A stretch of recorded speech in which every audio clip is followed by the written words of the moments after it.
Welcome back everyone. Let's solve LeetCode 121, best time to buy and sell stock.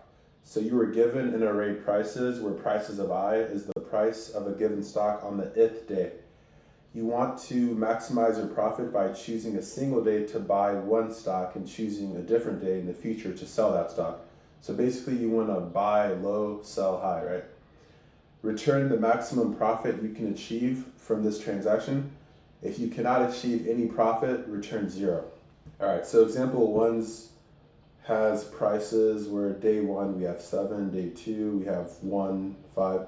So it looks if we buy at day 2 and we sell at day 5, we'll get a profit of 5, which it says right here, okay? And note that buying on day 2 and selling on day 1 is not allowed because you must buy before you sell. That makes sense, right? And then example 2, it looks like the max profit will always be 0 because there's no gain here, right? Okay, with that being said, let's look at the drawing board I have for you guys. I just reflected everything into this chart here, or this graph I should say, and this is day 1, $7, and day 2, obviously right here. So as we all know, you always hear buy low, sell high. So you always want to buy at the lowest day possible, assuming you can predict the stock market, which you can't. But the lowest price here is price 1. So straight up, we're going to have a tracker, a min variable, and we're going to always look for the min price, okay?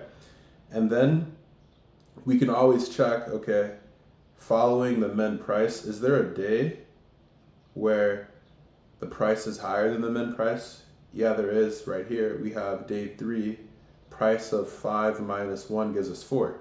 So currently our best gain is 4, okay? Then we get here, this is 3 minus 1, that's 2, right? So that's not better than 4. And then we see here, 6 minus 1, right? 6 minus 1 gives us 5, and that's our answer. So let me go ahead and draw out the function signature and get some code going as well.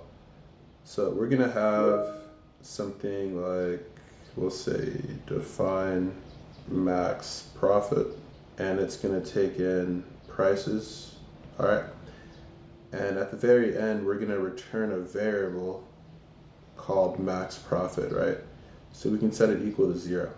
And then for the minimum that we've tracked so far, that's going to get updated, right, at each price. Let's set it at a very high value, so whatever price we get will be lower than that high value. So we can just say, we can set it equal to infinity, okay? In Python, you just do float infinity. And Java, you'll use the math object, right, and then static. Or sorry, not math, integer max value. Okay, with that being said, we're gonna loop through our prices. So we'll have a loop here. So we'll say for, let's say price and prices, and I'll change that pointer example with something like P, okay? So P for price, okay? All right, and then we're gonna say if the price is less than the minimum, we'll update our minimum to be that price, okay? And otherwise, along the way, we're gonna always see if we can update and collect max profit, okay? Which will be equal to the max of max profit and the current price that we're at right now minus the minimum, okay? And then finally, we're gonna return the max profit, right? So let's do a quick dry run here. All right, we start off here for price and prices, so we're here. If price is less than the minimum, okay, is it? Yeah, because minimum is infinity and the price is 7. So this becomes a 7, right?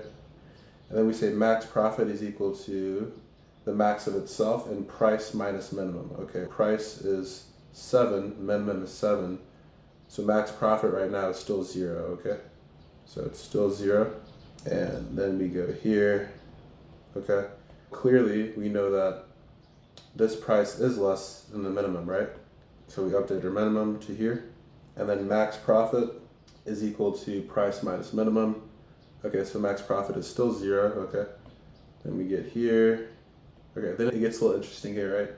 So at day 3, the price is 5, right?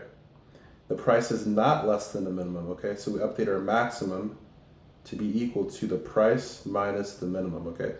So our maximum is now equal to 4, okay? Then we get here, 3 minus the minimum is 2. So this won't hold and this one won't hold, right? Okay.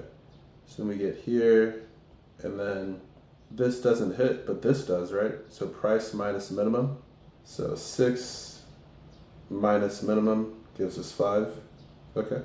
And remember, that's gonna eventually be our answer, right? Because 4 minus minimum, oh, sorry, so this should be here. Yeah, so 4 minus minimum only gets us 3. So that's not gonna update this, right? So as we can tell, the max profit is 5, and where does that happen? At 6 minus 1, right? You wanna buy low and you wanna sell high, right? Okay, with that being said, let's navigate to LeetCode and let's type up this solution, okay?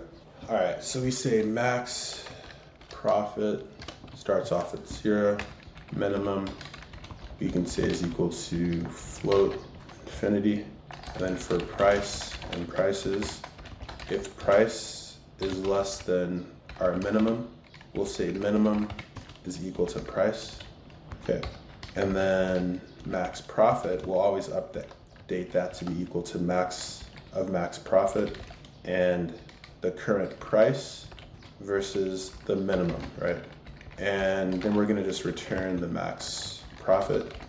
And if it makes it more in accordance with our variables, we'll just call this minimum price. Okay, and that should do it for us. Let's run the test cases. All right, it passes the initial test cases, we submit, and we have a working solution. So back to the drawing board to talk about the runtime. So our runtime here is big O of n, where n is the size of our input, because this for loop here has to go through each value and our given array. And then the space is just big O of 1. It's constant, right? Because we're not creating anything extra in memory. So with that being said, whatever platform you're on, please comment, like, subscribe, and I'll see you in the next one.